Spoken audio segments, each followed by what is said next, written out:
अस्सलाम वालेकुम दोस्तों, हेडिंग है नाप तोल में कमी। शुएब अलैहिस्सलाम ने अपनी कौम से कहा, ऐ मेरी कौम, तुम नाप तोल में पूरी तरह किया करो और लोगों का उन चीज़ों में नुकसान मत किया करो और ज़मीन में फसाद करते हुए हद से मत निकलो।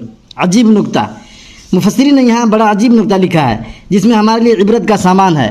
फरमाते हैं साबिक़ा अंबिया अलैहिस्सलाम के जो वाक़यात कुरान करीम में मज़कूर हैं उनसे पता चलता है कि आम तौर पर वो सबसे पहले ईमान ही की दावत दिया करते थे और ईमान से पहले दूसरे मामलात और अमाल पर तवज्जो नहीं दी जाती थी। दुनिया में उन पर अज़ाब आने या ना आने की बुनियाद भी उनके ईमान और कुफ्र पर होती थी। ईमान ले आते थे तो अज़ाब से बच जाते थे और ईमान नहीं लाते थे तो उन पर अज़ाब आ जाता था। मगर सिर्फ दो कौमें ऐसी हैं जिन पर अज़ाब नाजिल होने में कुफ्र के साथ साथ उनके अमाल खबीसा को भी दखल रहा है। एक लूत अलैहिस्सलाम की कौम की एक खबीस अमल में मुब्तला होने की वजह से उनकी बस्ती को उलट दिया गया और दूसरी कौम शुएब अलैहिस्सलाम की कौम है जिन पर अज़ाब आने का सबब कुफ्र और शिर्क के अलावा नाप तोल में कमी